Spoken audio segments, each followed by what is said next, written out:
Hey everyone, it is October the 15th, and today we meet up with two familiar people. I shouldn't assume that. I apologize. I shouldn't assume that. They're familiar to me because I've read their story a few times, but maybe they're not familiar to you. But I will tell you who they are familiar with, and who they were familiar with is Jesus. You know, there's nothing more heartwarming for me, and nothing fills my tank more than having my entire family at home. I have two grown adult children, and to have them here with me and Scott, all of us together around our table eating a meal. I don't care if it's a Chick-fil-A sandwich. That's a local restaurant near us, or fast food restaurant near us if you're not familiar with Chick-fil-A. It doesn't matter what it is. A bowl of soup.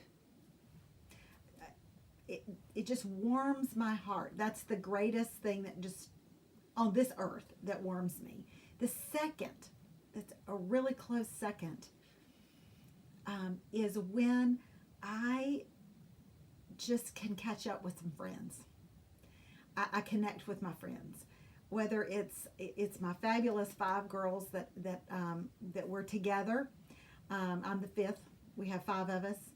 Or whether it's someone that I haven't seen in a really long time, or I have a dear friend who I have short hair. So with short hair, you have to keep it trimmed quite often. So I go every 5 weeks to get my hair trimmed, and this is my opportunity to have Mexican and to have it with one of my dear friends. So I see her every 5 weeks. I'm intentional about that. I promise I'm getting somewhere. But we all need, every now and then, our tank filled. We need our soul fueled by the love and connectiveness of friendships, long-lasting friendships. And what we see here with Jesus and Lazarus and Mary and Martha is a friendship. We don't really know exactly when they all became friends. But Jesus, after having lots of ministry experiences, headed to his friend's house. Now, I love all of my friends, but especially the ones that I can just show up to. I can just pop into their house and say, knock, knock. And they don't care.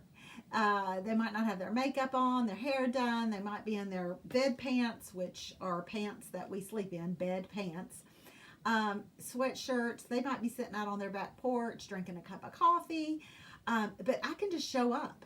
I don't even have to text or call. And that's really what Jesus did. He walks in, and the whole climate of the room changes, as it should. If Jesus walks in, the whole climate of the room should change. But we run into these sweet sisters, Mary and Martha, and oh dear, I do hope that you see this. When I said oh dear, I skipped a thought, so I'm going back to that.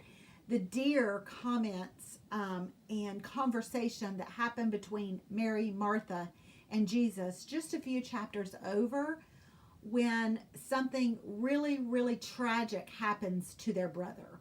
I don't want to spoil that for those of you that have not read that story, but we get to meet this family again, these friends again, and we see quite a different story told of Martha. And it's so quick, and we're so quick and easy to throw Martha under the bus here in the story, but we just need to remember that busy people love Jesus too. That busy doesn't mean not saved. Busy just means, as this word is defined, distracted. It means not paying attention to the most important things. In this case, Jesus. And I love what Charles Spurgeon said. Actually, there's 2 quotes here by him, but one that has a hyperlink is giving him credit for that list of bullet points below me. That's not me. Or below his name. That's not me. But he says the one needful event, evidently, the one thing needful, evidently, is that which Mary chose. That good part, which should not be taken away from her. Very clearly, this was to sit at Jesus' feet and hear his words. Notice our key scripture. There is only one thing worth being concerned about. You know, he wasn't rude to her. He just said, Martha, Martha, there's only one thing that you need to be concerned about, and Mary has discovered it. And it will not be taken away from her. The it that Mary discovered is in the sit. She knew that it was important to sit. It's the readiness to accept and obey what Jesus teaches, submission to Jesus, and your rebellion is done with. It's faith in who Jesus is. It implies discipleship. The feet of Jesus sitting at the feet of Jesus implies love for him. It is in the sit. Guys, we've got to take time to sit with Jesus. He is telling us all through this story with his dear friends is that Mary had discovered it. And it's something that can't be taken away from us. Y'all, we feel like we've got to always be moving. We've always got to be accomplishing because we live in a world of to-dos so that you can be a something, a someone. You've got to accomplish this. You've got to do this. You've got to be this. You've got to have this many degrees behind your name. When Jesus says here, this cannot be taken from you. Sitting. Trust. This is when we trust that everything that needs to get done will get done, and what doesn't does not matter. That's where we have to be. We have to get to that complete and total trust in God with the it. This is what the it does for us. It develops over time. It doesn't come easy, especially to us movers and shakers that need to be accomplishing something. It doesn't come easy, but what it does over time is develops a trust in God that says, all right, whatever I need to get done, because I've taken the moment, I've discovered it, and whatever needs to get done and really truly matters will get done. And what doesn't get done, God will really remove that anxiousness from me and will comfort me in knowing that it really does not matter. The list from today that didn't get completed can be added to the list tomorrow. And so forth and so forth. It will get done. What truly matters will get done. These are some things that I put together for us busy girls that know Jesus, but sometimes lose sight of it. It is in the sit. Peace will overcome anxiety when we sit. As hard as it is, and it seems like it would make us more anxious, but the more we learn to sit, peace will overcome anxiety. Chaos will concede to order. Somehow what seemed important, we realize it's really not. Timidity surrenders to confidence. We have this fear, we have this anxiousness that we've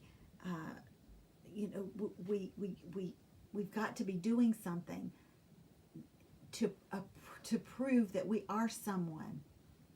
No. Timidity will surrender to confidence, and the confidence will come from Christ. And as we sit at his feet and we learn from him, we learn that our confidence comes from him, not from what we can do, what we can buy, what we can present in a presentation at work or what problem we can solve, our confidence comes from Christ. Not that all those things aren't important. Y'all know what I'm saying, hopefully. And here's one. The it is in the sit. Delight defeats despair. When we sit and we delight with Christ, our despair goes away. I'll tell you recently, this song is, it's not a new song. It's an older song, Goodness of God. But recently was re-released by CeCe Winans. And I had the opportunity to see her in concert. And prior to when I'm going to see a concert prior to them, even if it's an 80s rock band, I start listening to their music to get prepared, just to jazz me up, get me ready. And I do that. I do that for every concert that I go to. And this is one of the songs that popped up when I searched her name on YouTube just to start listening, or iHeartRadio when I'm in the car. And I started listening to that in the morning first thing. And a few days ago, I woke up and I didn't have to listen to it. I was singing it. Because the anxiousness was gone. The chaos, the timidity was all gone. And there was delight. There was delight because of the goodness of God. All my life, He's been faithful. So I just want to say, from someone who has learned that the it is in the sit, but in the moment, in a minute, I could get up and be a Martha. I'm not going to lie. I'm not going to deny. In a minute, I can be a Martha. But what Mary discovered is what fuels the believer to follow hard after Christ in love and obedience. We'll see you next time on Read Through the Word.